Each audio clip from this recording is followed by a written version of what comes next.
மீனா அண்ணாமலையை கூட்டிட்டு ஹாஸ்பிட்டலுக்கு போகிறாங்க. போகும்போது முத்துக்கு ஃபோன் பண்ணி நடந்த எல்லாத்தையுமே சொல்கிறாங்க. அவரு நான் ஹாஸ்பிட்டல் வந்துடுறேன் அப்படின்னு சொல்கிறாரு. ஹாஸ்பிட்டல் வந்துட்டார். வந்த உடனே கேட்குறாரு என்ன ஆச்சு அப்படின்னு சொல்லிட்டு. அப்போ டாக்டர் சொல்கிறாங்க இல்லை இவருக்கு மஸ்கிட்டோ ஸ்ப்ரே அடிச்சிருக்காங்க, அது இவருக்கு ஒத்துக்கலை அப்படின்னு சொல்லிட்டு.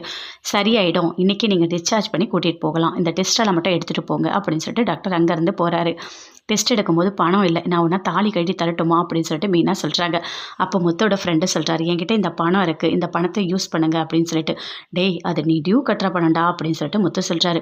பரவாயில்ல இப்போ பண்ணிக்கோங்க, அப்புறமா பார்த்துக்கலாம் அப்படின்னு சொல்கிறாரு. சரி பணம் கொடு, அதுக்கப்புறம் நான் உனக்கு பணம் ரெடி பண்ணி தரேன் அப்படின்னு சொல்லிட்டு அந்த பணத்தை வாங்கி ட்ரீட்மெண்ட் எல்லாமே முடிச்சு வீட்டுக்கு கூட்டிகிட்டு வந்துட்டார். வந்த உடனே சுருதி கேட்குறாங்க என்ன பரவாயில்லையே ஒரே நாளில் அனுப்பிட்டாங்க, சாதா தானா எதுவும் இல்லைல்ல அப்படின்னு சொல்லிட்டு.